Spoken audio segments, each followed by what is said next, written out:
서 찬송하시겠습니다.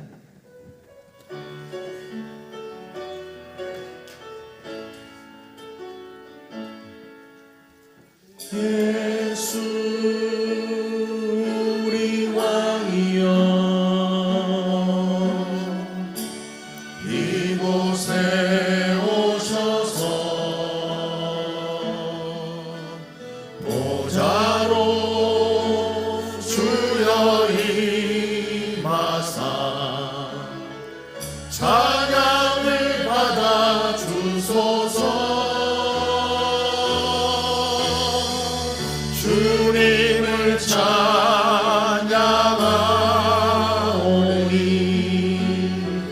주님을 경배하오니 왕이신 예수여 오셔서 자정하사 다스리소서. 하나님은 영이시니 예배하는 자가 영과 진리로 예배할지니라. 아멘.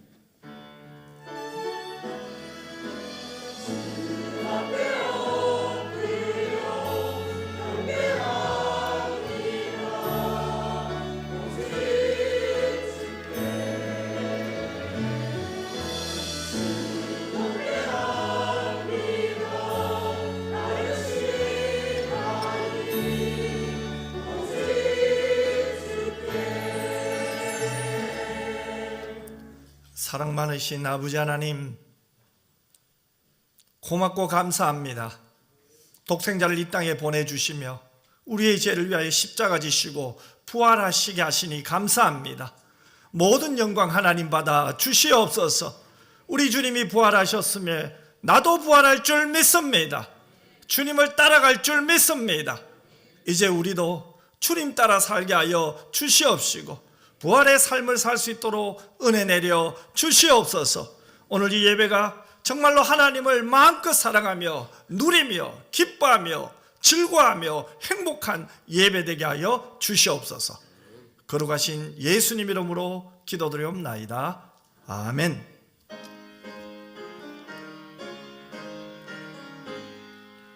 만복의 근원 하나님 온 백성 찬송 드리고 저 천사여 찬송하세.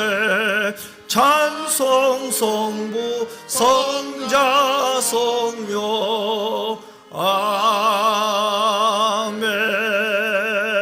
아멘.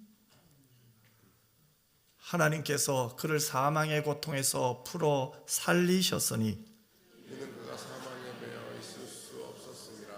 우리 주 예수 그리스도로 말미암아 우리에게 승리를 주시는 하나님께 감사하노니 그러므로 내 사랑하는 형제들아 견실하며 흔들리지 말고 항상 주의 일에 더욱 힘쓰는 자들이 되라.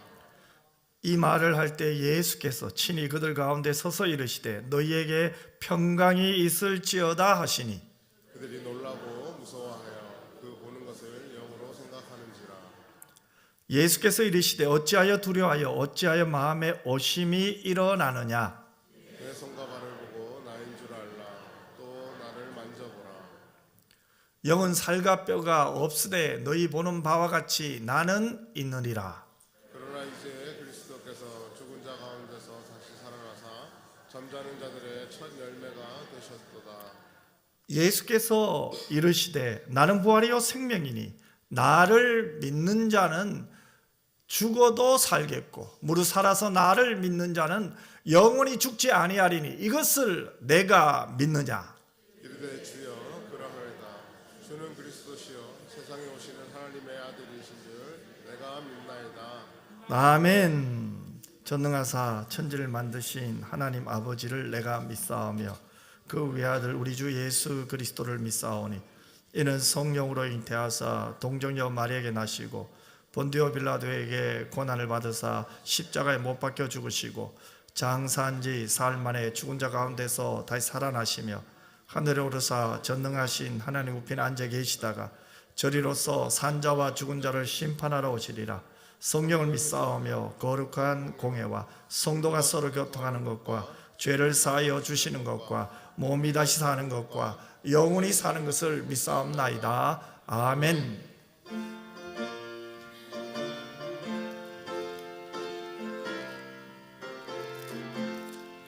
할렐루야. 우리 예수 부활 승천하셨네. 세상 사람 찬양하니 천사 다 바도다. 구주 예수 부활하사 사망 권세 이겼네. 구주 예수 부활하사 사망 권세 이겼네. 할렐루야. 우리 예수 왕의 왕이 되시고 우리들의 중보 대심 성령 증거하시네. 구주 예수 부활하사 처음 열매 되셨네. 구주 예수 부활하사 처음 열매 되셨네. 할렐루야. 우리 예수 흠과 티가 없도다. 무덤 속에 있는 죄 주가 일으키시네. 구주 예수 부활하사 영광 주로 오셨네. 구주 예수 부활하사 영광 주로 오시네.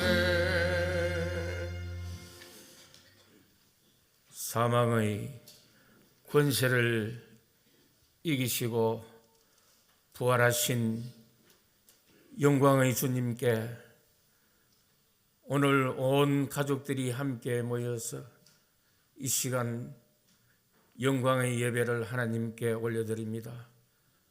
우리 하나님 예배를 받아 주시옵소서. 지난 한 주간은 고난 주간으로 지키게 하시고 주님의 십자가의 고난을 생각하며 우리 자신들을 성찰할 수 있게 하시니 그 은혜 또한 감사합니다.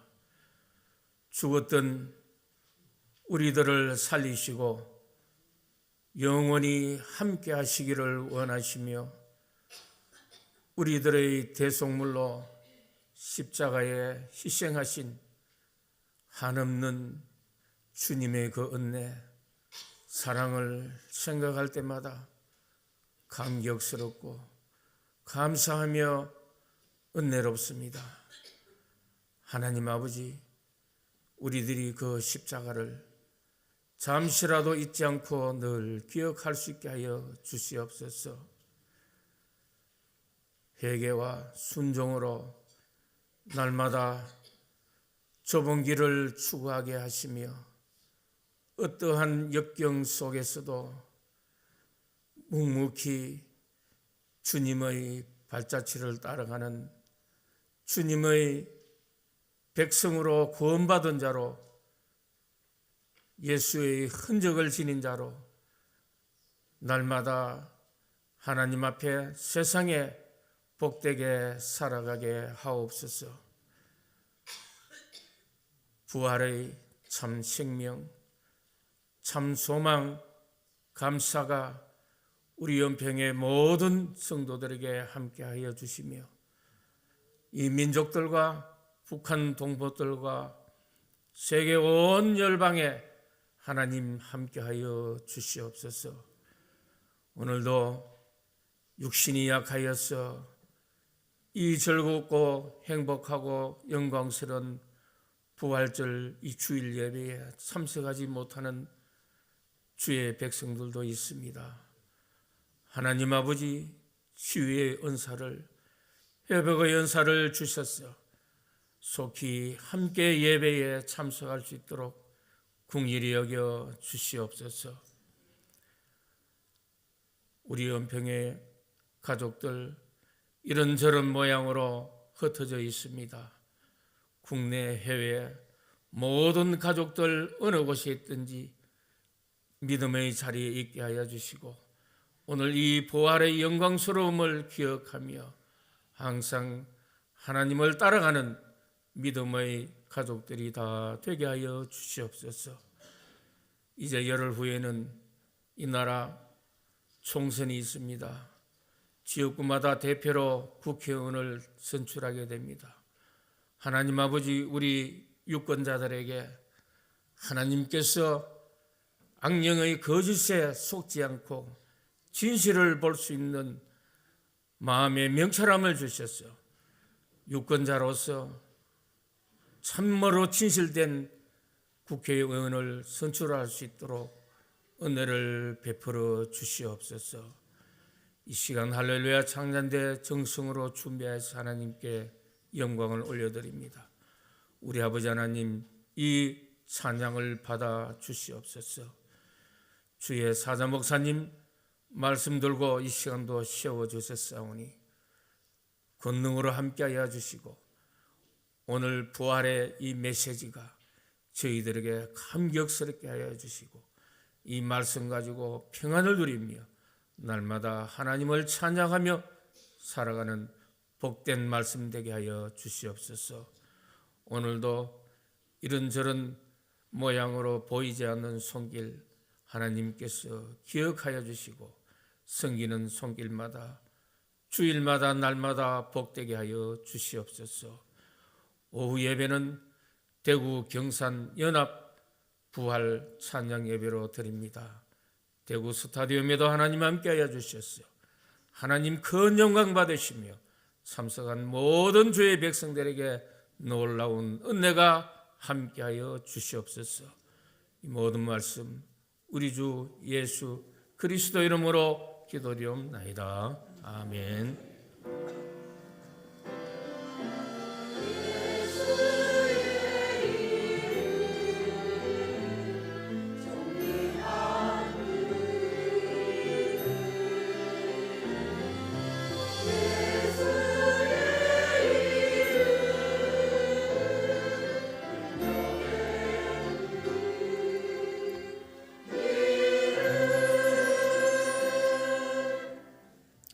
말씀 보겠습니다. 갈라디아서 6장 17절 말씀입니다. 우리 한 절 말씀인데요.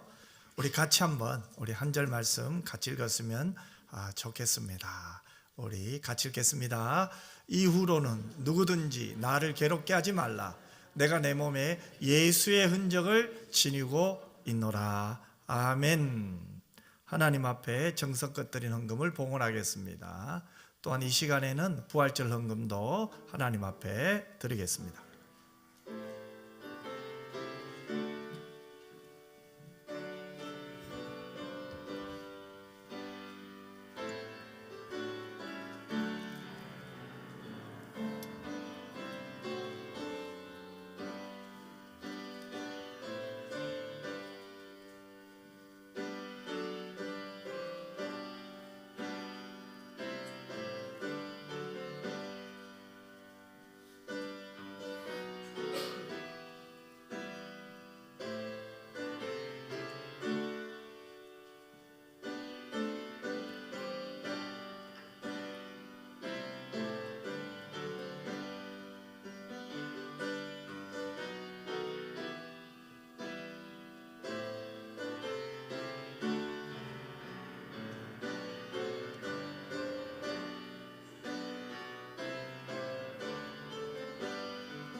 기도드리겠습니다. 사랑 많으신 아버지 하나님, 고맙고 감사합니다.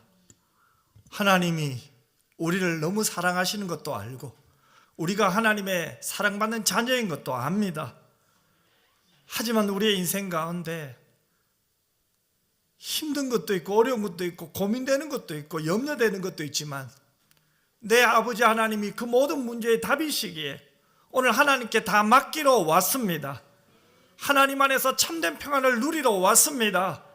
하나님이 내가 생각하는 것보다 하나님은 나보다 나를 더 사랑하시고 나를 더 아시기에 하나님께 다 맡기러 왔습니다.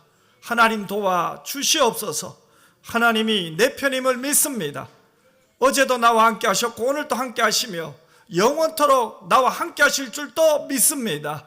하나님께 기도할 수 있는 것이 은혜입니다. 주의 말씀을 들을 수 있는 것, 읽을 수 있는 것 은혜입니다. 주여 그 말씀에 순종할 수 있는 은혜도 내려 주시옵소서.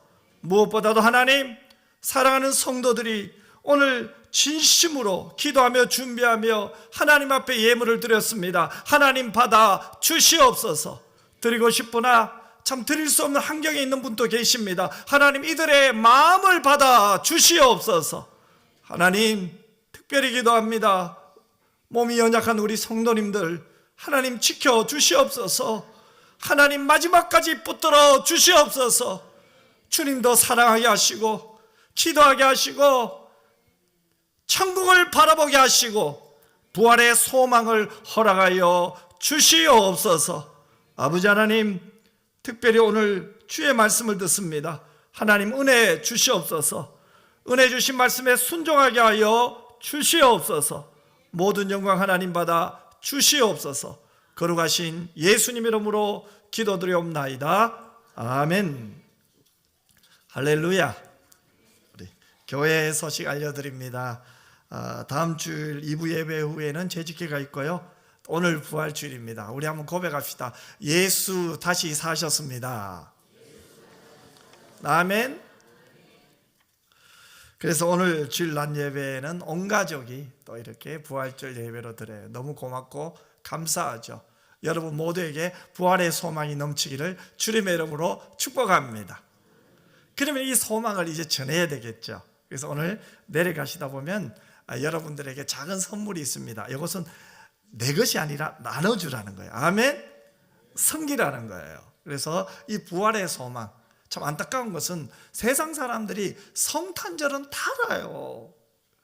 그런데 부활절은 성탄절만큼 잘 모르는 것 같아요. 그런데 여러분, 우리 기독교에서 가장 큰 우리가 정말로 기념해야 될 것 중 정말로 우리에게 감사한 것이 부활 아닙니까? 부활. 아멘. 부활절 아닙니까? 그래서 오늘 이 부활의 기쁨을 좀 나눠주시는 여러분 모두가 되시기를 주님의 이름으로 축원합니다. 그리고 오늘 오후 찬양 예배는 대구 경산이 같이 이렇게 부활절 연합 예배로도 그동안 대구만 드렸다 이번에 경산까지 드려요. 참 너무너무 감사하다고 생각돼요. 자, 그래서 이제 본무석을 중심으로 두 쪽으로 이렇게 나눠요. 그래서 제가 본무석이라고 생각하면은 저를 중심으로 하면 이쪽입니다, 우리가. 그래서 경산하고 동구는 이쪽이고 우리는 이쪽인 것 같더라고요. 그래서 저쪽에서 보면 우리가 왼쪽이에요. 9번, 10번 게이트가 있어요. 그래서 여러분 꼭 기억하시고 또 오늘 오후 부활절 연합 예배 하나님께 영광이 되었으면 좋겠습니다. 혹시 교회 차로 가실 분은 1시 반에 출발하려고 하니 기억하시고요. 또 셔틀버스도 운행된다고 하니까 여러분 기억했으면 좋겠습니다. 전도대가 이제 목요일부터 또 전도하려고 합니다. 또 날씨가 따뜻해서 또 지역 주민들에게 예수 사랑을 전하려고 하니 여러분 기도 많이 해주시고요. 제자훈련이 이제 다음 주일 오후 찬양 예배 후에 이제 시작하려고 합니다. 함께 또 이 제자훈련을 통하여 여러분 영적 성숙의 시간이 되었으면 좋겠다 싶어요. 이번 단기 선교는 네팔로 가죠. 여러분 기도해 주시고 참석할 분 참석해 주시면 감사하겠습니다. 나머지 광고는 주보를 참고해 주시고 우리 이달의 말씀 같이 한번 읽겠습니다. 무릇 하나님께로부터 난 자마다 세상을 이기느니라. 세상을 이기는 승리는 이것이니 우리의 믿음이니라. 요한일서 5장 4절 말씀. 아멘. 할렐루야. 찬양대사 하나님께 찬양으로 영광 돌리겠습니다.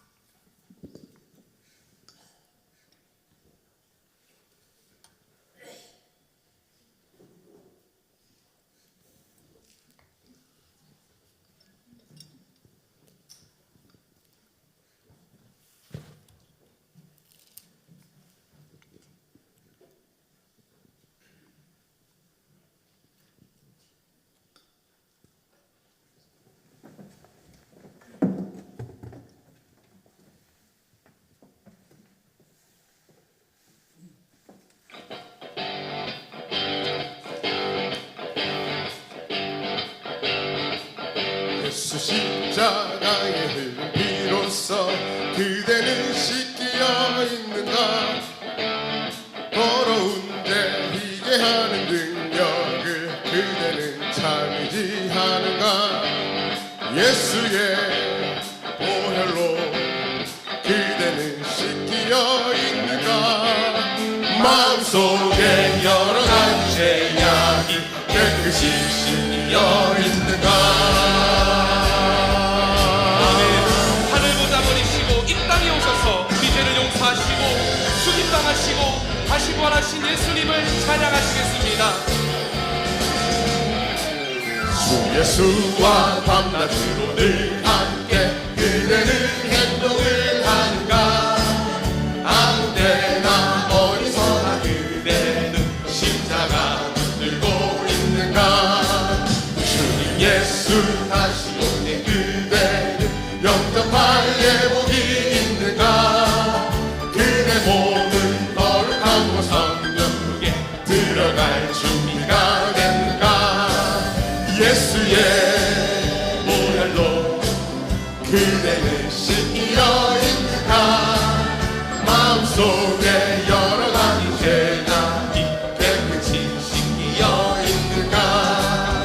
모든 죄에 더러워진 예복을 주 앞에 지금 담아서서 샘물같이 솟아나는 보혈로 그보다 더 힘게 씻으라. 예수의 보혈로 그대는 씻기어 있는가. 마음속에 여러 가지 죄악이 깨끗이 씻기어 있는가. 예수의 보혈로 그대는 씻기어 있는가. 마음속에 여러 가지 죄악이 깨끗이 씻기어 있는가. 예수님의 피 흘리심으로 죽을 수밖에 없던 우리의 죄를 씻으신 주님 찬양합니다. 우리 회개하는 마음으로 다 함께 박수치며 하나님 찬양합니다.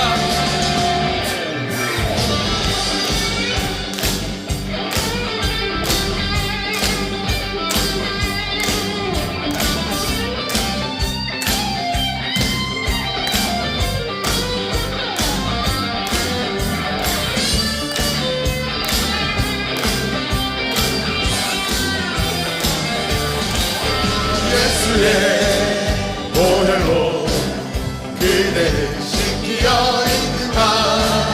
마음속에 여러 가지 죄악이 깨끗이 씻기어 있는가. 예수의 보혈로 그대는 씻기어 있는가.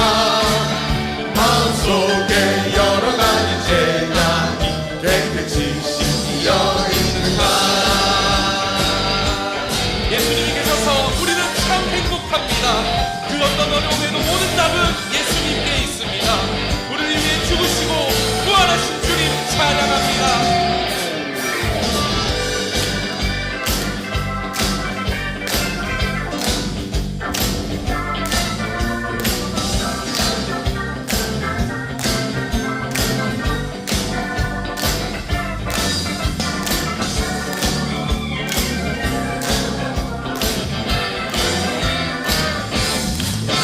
예수의 보혈로 그대는 씻기어 있는가. 마음속에 여러 가지 죄악이 깨끗이 씻기어 있는가. 예수의 보혈로 그대는 씻기어 있는가. 마음속에 여러 가지 죄악이 깨끗이 씻기어 있는가. 아멘. 부활하신 예수님을 박수와 함성으로 영광을 올려드립니다. 예수님 승리하셨습니다. 죽음을 이기셨습니다. 우리도 승리할 것입니다. 우리 그 주님께 영광의 박수 올려드립니다. 할렐루야, 할렐루야.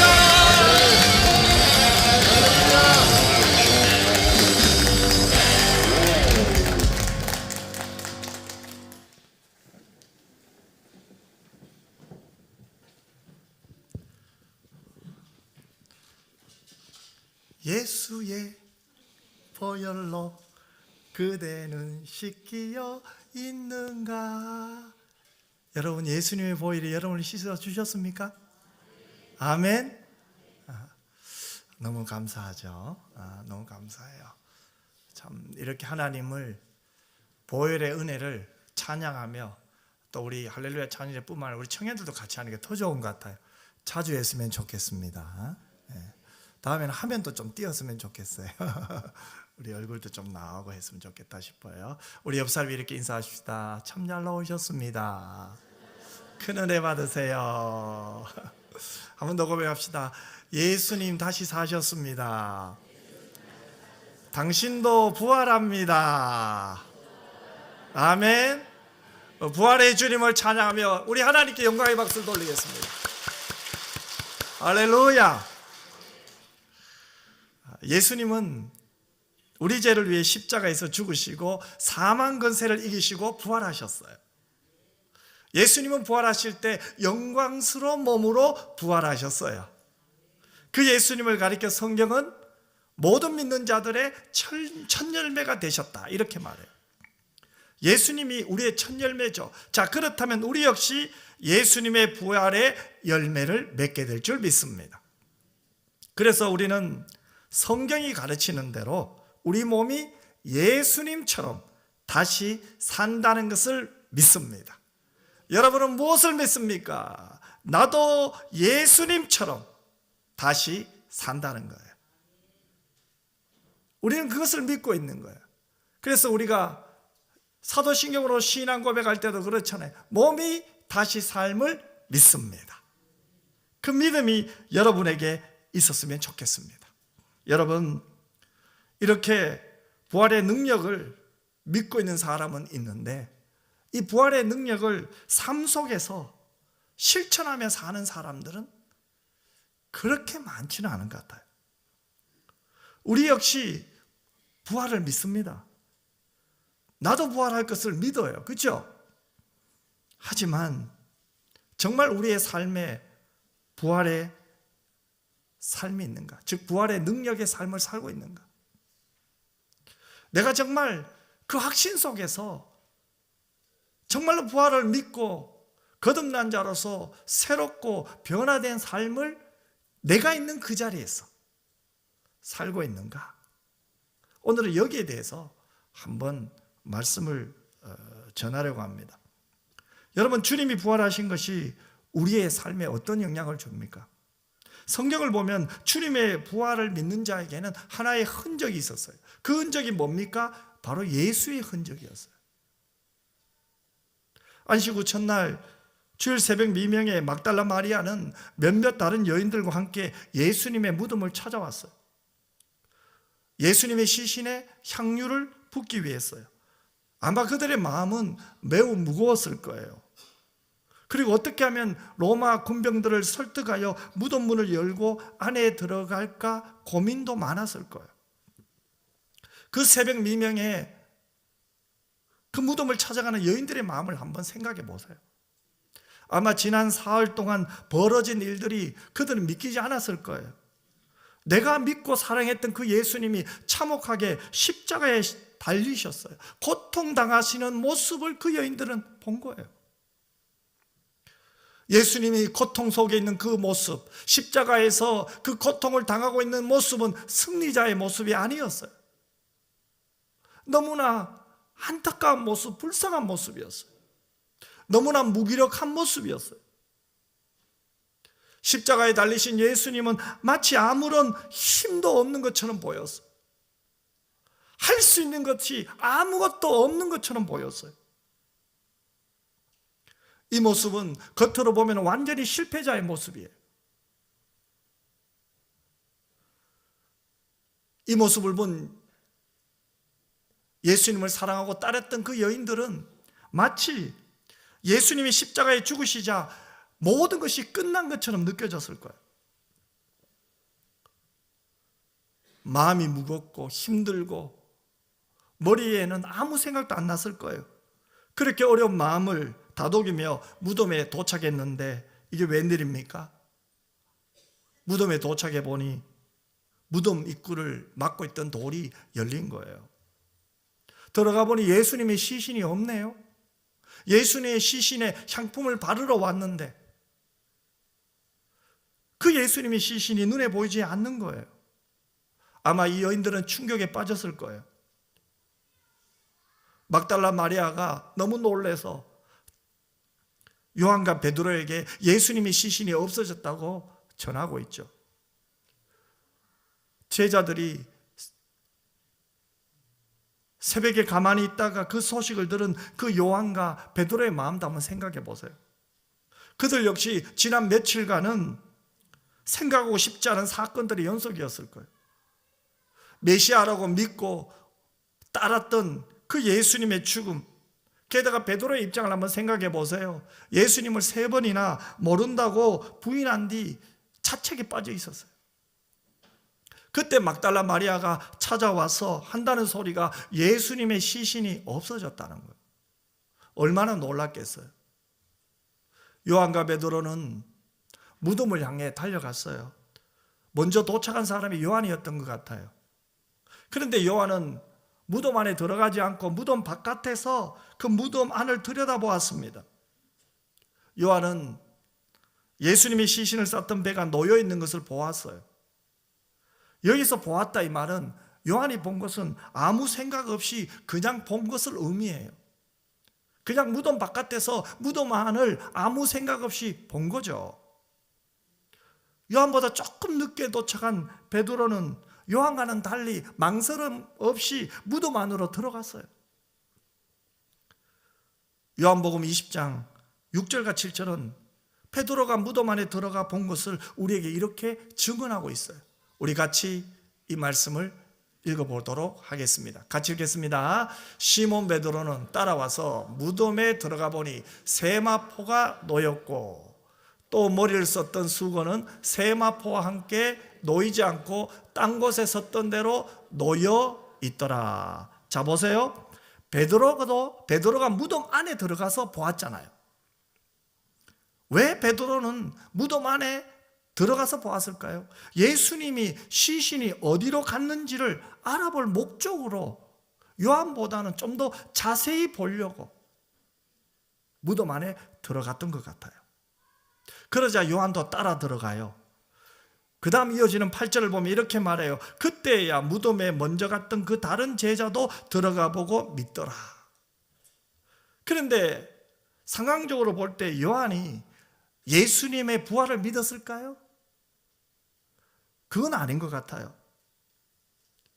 예수님의 시신이 없어졌다는 그 막달라 마리아의 말을 믿은 거죠. 그들은 빈 무덤을 보면서도 예수님의 부활을 믿지 못했어요. 그 다음 9절은 이렇게 말씀하고 있어요. 우리 9절 말씀 같이 읽겠습니다. 그들은 성경에 그가 죽은 자 가운데서 다시 살아나야 하리라 하신 말씀을 아직 알지 못하더라. 안타까워요, 여러분. 예수님이 얼마나 반복해서 예수님이 십자가를 지셔야 되고 부활하셔야 됨을 말씀했습니까? 그러나 그들은 예수님의 모든 말씀을 다 잊어버렸어요. 어째서 그들이 예수님의 말씀을 다 잊어버렸을까요? 지금 그들이 처한 환경이 어때요? 너무 극박하잖아요. 너무 어렵잖아요. 그래서 예수님의 말씀을 잊어버린 거예요. 내 상황이 너무 어렵고 극박하니까 예수님이 3년 동안 그들에게 하신 말씀을 잊어버린 거예요. 그리고 마지막에 예수님께서 뭐라고 말씀하십니까? 이제 나는 간다는 거예요. 십자가를 진다는 거예요. 그것은 고통이라는 거예요. 그래서 겟세마네 동산에 제자들 데리고 가서 너희들이 나를 위하여 기도하라고 부탁까지 했잖아요. 그런데 제자들은 그들이 처한 상황과 어려움에 몰입해서 그 예수님의 말씀을 잊어버리니까 예수님이 부활하셨음에도 불구하고 예수님의 부활을 믿지 못하고 예수님의 시신이 어디 갔는지 찾고 있는 그 제자들의 입장을 한번 생각해 보세요. 어찌 보면 이 마음이 우리의 마음 아닙니까? 우리도 하나님의 말씀을 수없이 들었어요. 읽었어요. 알고 있어요. 하지만 환경이 어려우면, 문제가 너무 크면, 내가 감당해야 될 그 문제가 산더미처럼 쌓이면은 내가 읽었던 말씀, 들었던 말씀은 사라지고, 그 환경 때문에 걱정해야 되고, 고민해야 되고, 염려해야 되고, 아파해야 되고, 힘들어하는 우리의 모습 아닙니까? 그래서 예수님의 말씀이 기억나지 않아요. 그래서 결국은 어떻게 좌절을 하고, 환경 탓하고, 내 마음의 평안을 잃어버리고 미움이 생기게 되는 거죠. 화가 자꾸 나는 사람이 되는 거죠. 공격적인 사람이 되는 거죠. 좌절을 하든지 화를 내든지 처져 있든지 공격을 하든지. 어찌 보면 제자들의 모습이 오늘 우리의 모습이에요. 환경 때문에, 상황 때문에, 문제 때문에 주님의 말씀을 잊어버린 우리의 모습이 아닌가, 그런 생각이 듭니다. 하지만 이런 제자들의 연약함에도 불구하고 예수님은 우리의 모든 죄를 사하시기 위해 십자가를 지셨고 사망 권세 이기시고 부활하신 줄 믿습니다. 부활하신 예수님은 그 연약한 제자들에게 어떻게 하셨습니까? 제자들을 찾아가셔서 부활하신 예수님의 몸을 직접 보여주신 거죠. 요한복음 20장 19절 보세요. 예수님이 어떻게 하셨습니까? 같이 읽겠습니다. 이날 곧 안식 후 첫날 저녁 때 제자들이 유대인들을 두려워하여 모인 곳에 문들을 닫았더니 예수께서 오사 가운데 서서 이르시되 너희에게 평강이 있을지어다. 아멘. 예수님이 두려워서 문을 꼭꼭 잠그고 있는, 숨어 있는 그들에게 직접 찾아가셨어요. 두려움 있는 그들에게 뭐라고 말씀하십니까? 너희에게 평강이 있을지어다. 예수님이 부활하신 몸으로 그들에게 보여주셨지만 안타깝게도 제자들은 그 예수님, 부활하신 예수님을 뵙고도 믿지 않으셨어요. 그래서 예수님이 그들에게 이제는 구체적으로 부활하신 몸을 그들에게 보여주죠. 요한복음 20장 21절과 22절에 나오죠. 우리 같이 읽겠습니다. 예수께서 또 이르시되 너희에게 평강이 있을지어다. 아버지께서 나를 보내신 것 같이 나도 너희를 보내노라. 여러분, 이 말씀을 하시고 그들을 향하사 숨을 내쉬며 이르시되 성령을 받으라. 보세요. 예수님께서 그들에게 손과 발을 보여주셨어요. 옆구리를 보여주셨어요. 부활하신 몸을 직접 보여주셨어요. 그런데 그들이 구체적으로 예수님의 부활하신 몸을 보고 어떻게 변합니까? 예수님께서 그들에게 어떻게 말씀하십니까? 너희들이 잊어버렸던 사명, 너희들이 지금 두려움과 어려운 상황 속에서 잊어버렸던 그 제자의 신분, 하나님의 자녀의 신분을 다시 한번 일깨워 주신 거예요.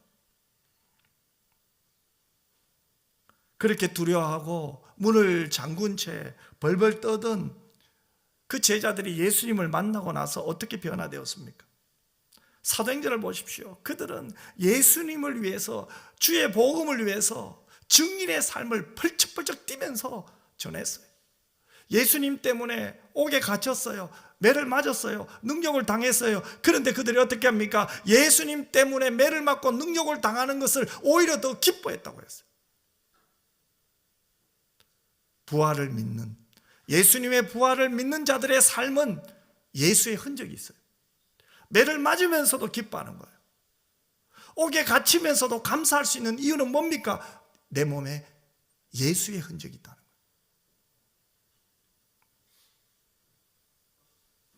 특히 예수님의 시신이 없어진 것을 보고도 부활을 믿지 못했던, 잠시 동안 예수님의 부활을 믿지 못했던 그 베드로가 예수님의 부활하신 예수님을 만나고 어떻게 변화되었습니까? 성전 미문에 기도하러 갈 때 안진뱅이 된 자, 나면서 안진뱅이 된 자죠. 예수 그리스도의 이름으로 걸으라고 했어요.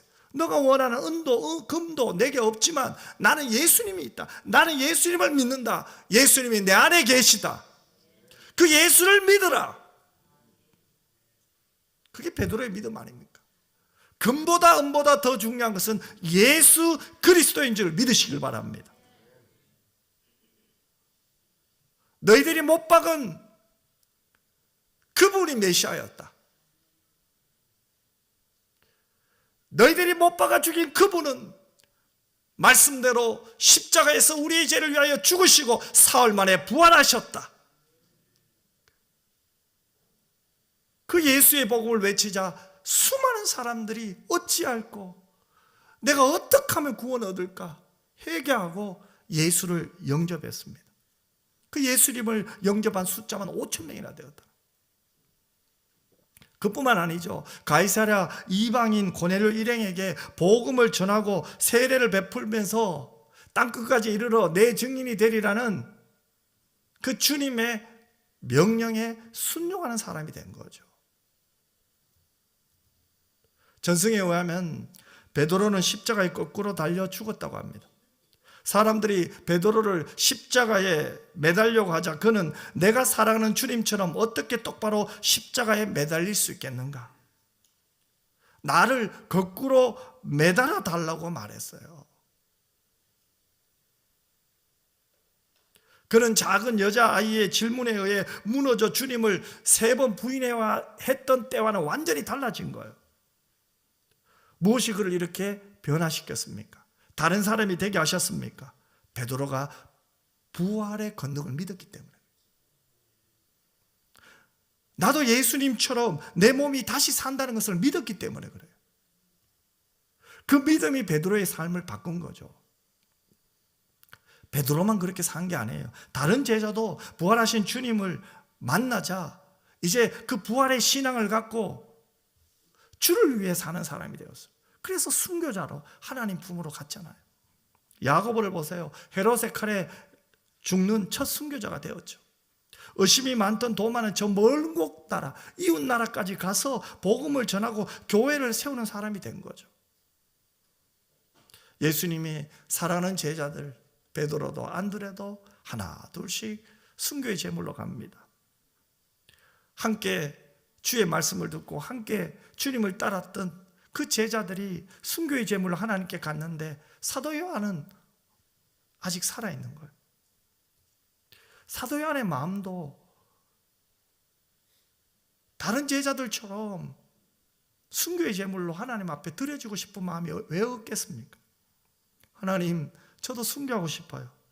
하나님, 저도 베드로처럼 야고보처럼 순교의 제물로 주님 앞에 가고 싶어요. 하지만 하나님은 사도 요한의 기도를 들어주지 않았어요. 사도 요한을 오래 이 땅에 살게 하셨어요. 이제 사도 요한은 힘이 없어요. 손에 힘이 없고 머리도 하얗고 앞도 눈도 시력도 잘 보이지 않아요. 왜 하나님이 나를 이렇게까지 오래 살게 하셨을까? 요한은 그 이유를 나중에 알았어요. 밤모섬에 끌려가 계시록의 환상을 보고서야 하나님께서 자신을 끝까지 살려놓으신 이유를 깨달은 거예요. 사도 요한의 주름진 눈에서는 눈물이 흘러요. 하나님, 저를 살려주신 이유를 이제 알았네요. 바로 이 놀라운 일을 하라고 하나님은 저를 지금까지 살려주셨거든요. 이것을 보여주시려고, 이것을 기록하라고 하나님이 저를 살려주셨네요. 여러분, 보잘것없고 아무것도 내세울 것 없는 제자들을 하나님의 역사 무대에 세우셔서 세계 역사 무대를 바꾸고 인간의 운명을 바꾸는 일에 존귀하고 아름답게 쓰신 분이 누굽니까? 하나님이에요. 두려움에 사로잡혔던 제자들이 목숨을 내걸고 주의 복음을 증거하는 사람이 되었고 마침내 순교의 제물로 하나님께 드려졌잖아요.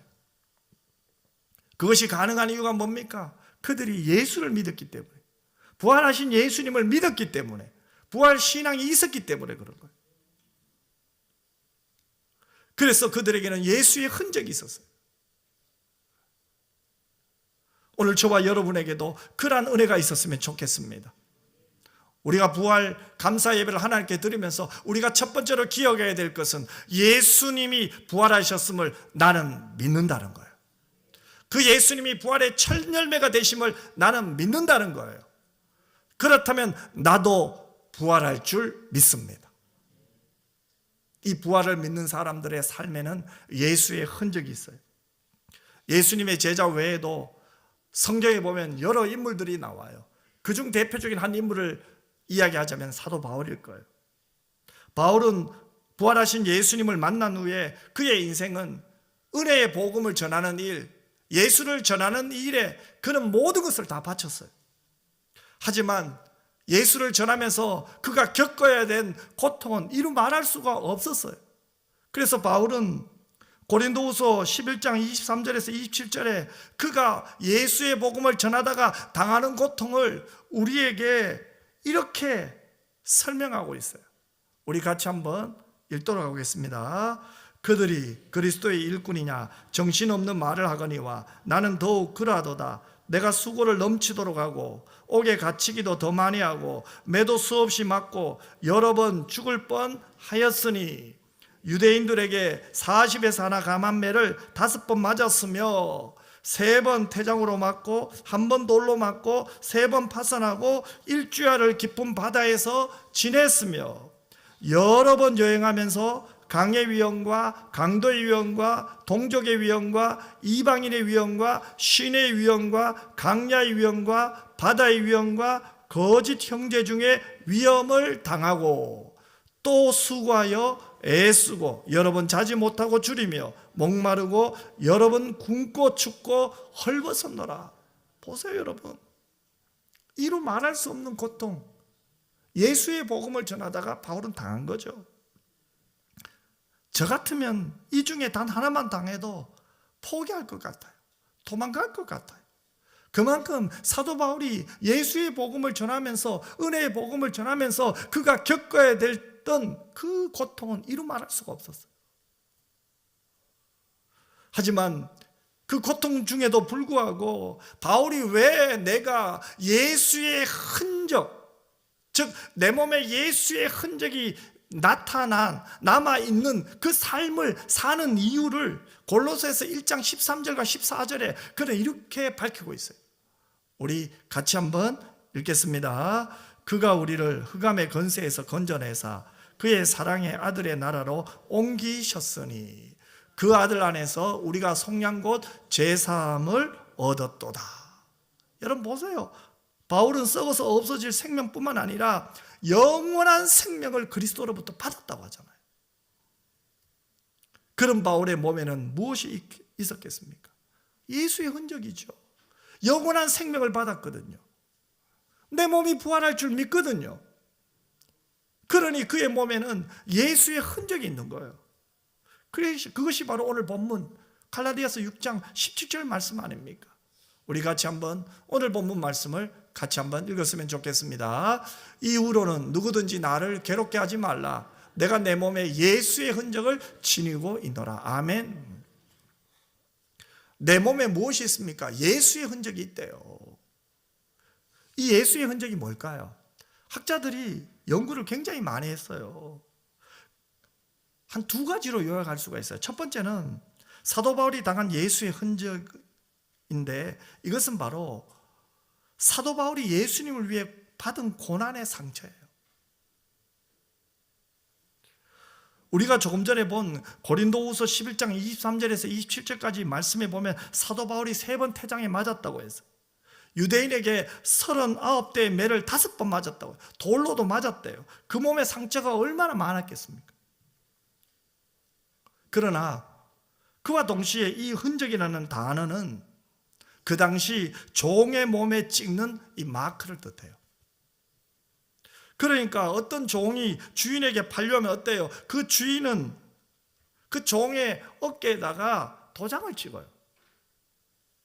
그 도장을 보면서 이 종이 누구 집 종인지 어느 집 종인지를 알 수가 있잖아요. 사도 바울은 오늘 본문에서 나는 내 몸에 예수의 흔적을 가졌노라, 이 2가지를 이야기하고 있는 거예요. 나는 내 몸에 예수의 흔적을 지니고 있느나 나는 예수의 종이로라, 이렇게 말하고 있는 거예요. 그래서 뭐라고 합니까? 이후로는 누구든지 나를 괴롭게 하지 말라. 율법을 가지고 나를 괴롭게 하지 말고, 변론을 가지고 나를 괴롭게 하지 말라. 내 몸에는 예수의 흔적을 지니고 있노라. 나는 예수의 종이니라. 그래서 초대 교회의 책들을 보면은 내가 예수의 종이다, 나는 그리스도의 종이다, 수없이 많은 성도들이 고백했어요. 그래서 오죽하면 나는 그리스도의 노예다, 이렇게 말해요. 예수 부활을 믿는 사람, 예수를 따라가는 사람은 그들의 마음에는 내 인생은 주님만 따르겠다, 주님만 닮겠다, 나는 주의 말씀만 듣겠다, 나는 주의 종이다. 종은 주인의 말만 듣는 거예요. 주님의 말씀만 듣는 거예요. 주님의 말씀을 듣고 주님을 따라 살았더니 내 몸에 예수님의 흔적이 있는 거죠. 오늘 이 부활의 절 감사 예배를 드리면서 우리 은평교회 모든 교우들에게 나는 예수의 종이다, 그러므로 나는 예수님의 말씀을 따라 산다, 그렇다면 당연히 내 몸에서 예수의 흔적이 있다고 고백하는 여러분 모두가 되시기를 주님의 이름으로 축복합니다. 예수님 때문에 당하는 고난 힘들죠. 예수님 때문에 당하는 아픔 당연히 아파요. 예수님 때문에 때로는 시간, 물질, 내가 예수님 때문에 손해볼 수도 있어요.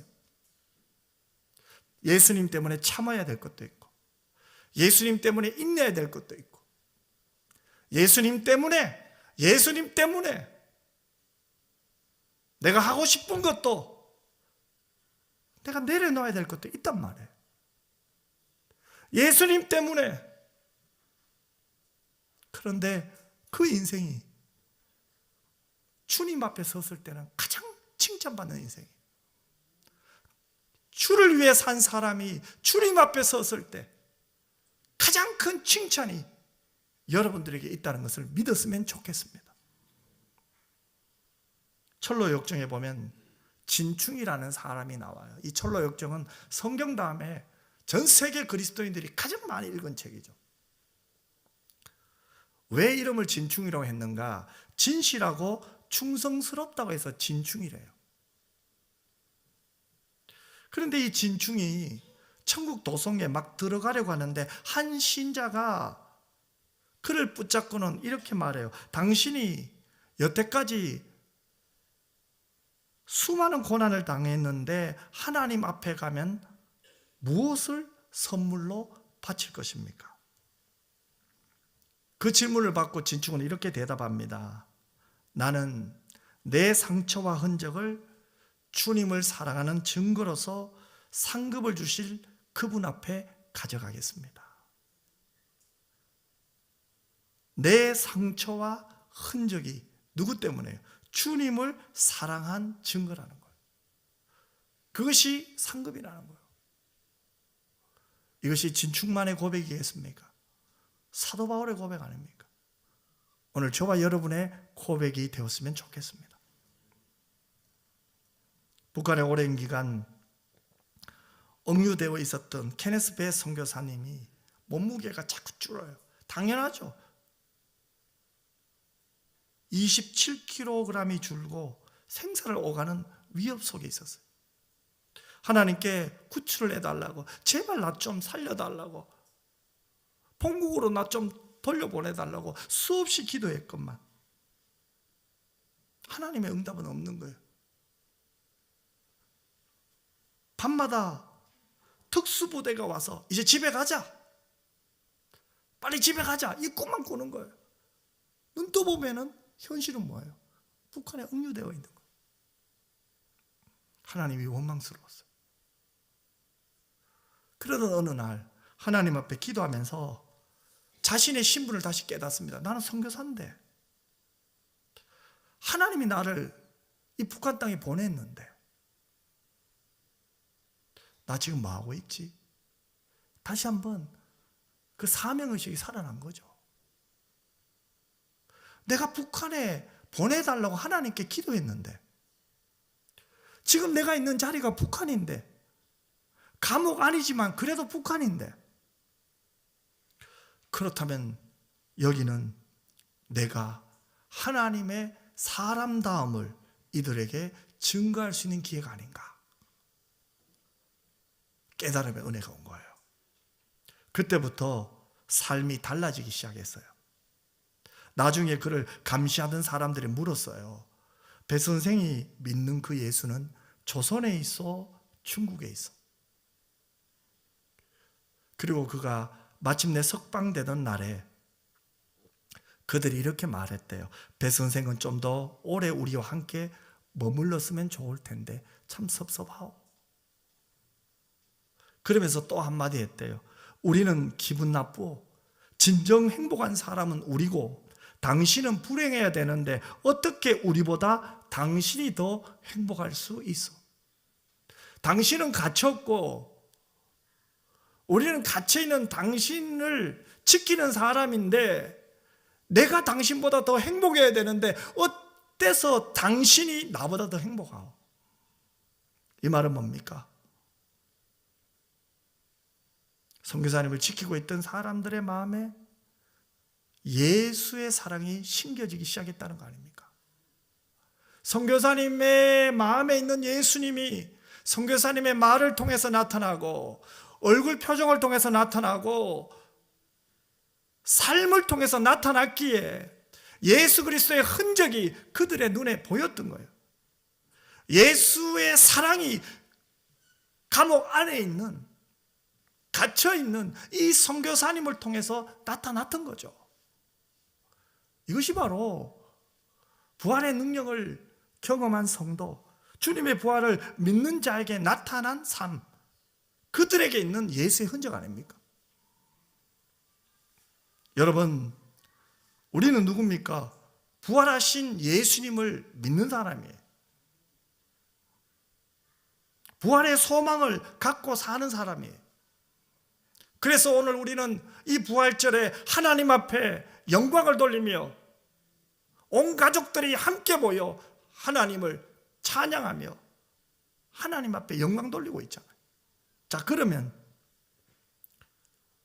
이 예배 후에 우리의 삶은 어떻게 돼야 됩니까?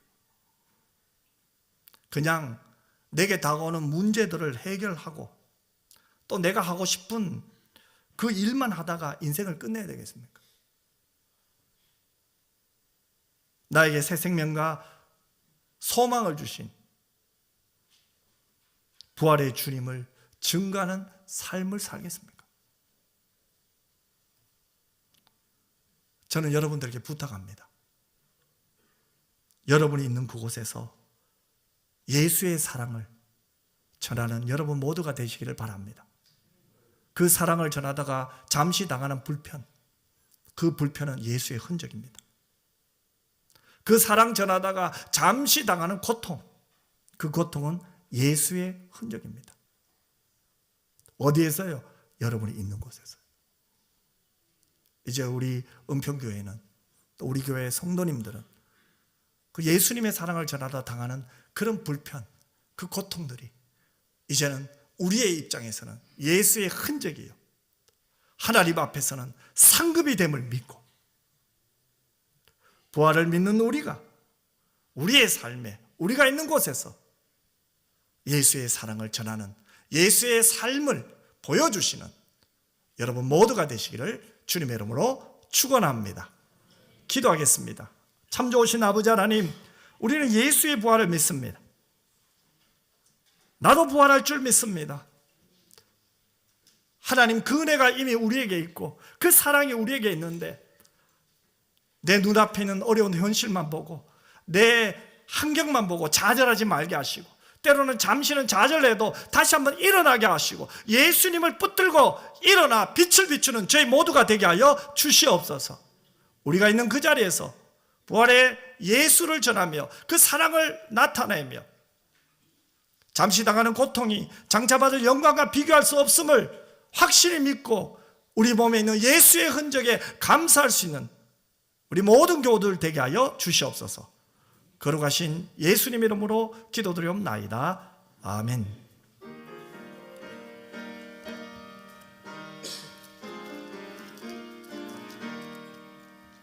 주님께 영광, 다시 사신 주, 사망 권세 모두 이기시었네.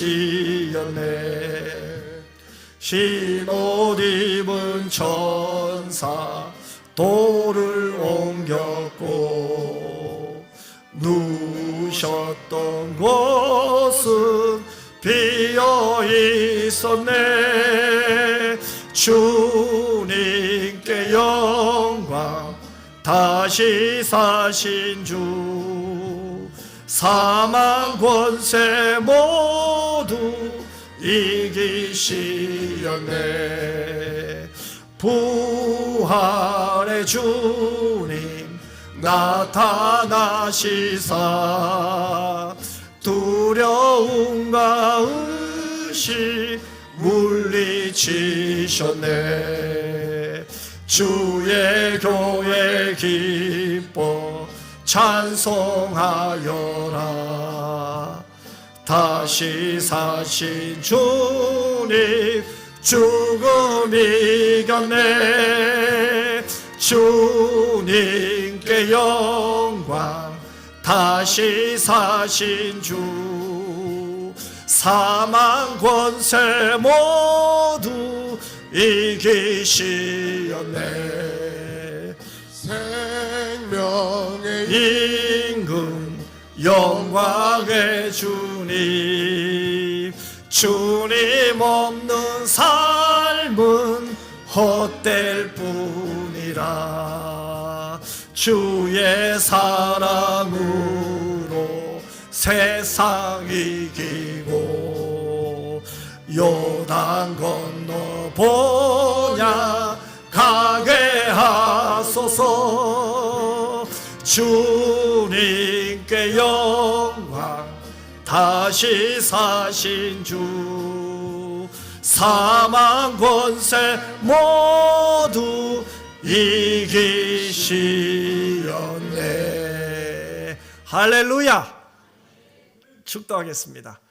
이제는 우리 주 예수 그리스도의 은혜와 아버지 하나님의 크고 놀라우신 사랑과 성령의 위로교통 충만 함께 하심이 독생자를 우리에게 보내주셔서 우리 대신 십자가의 고통과 멸시를 다 받으시고 삶 안에 부활하셔서 부활의 첫 열매가 되신 주님을 사랑합니다.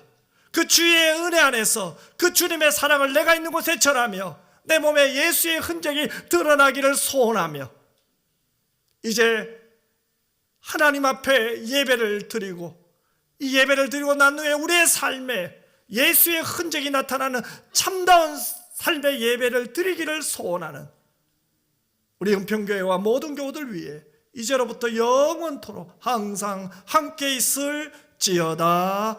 아멘.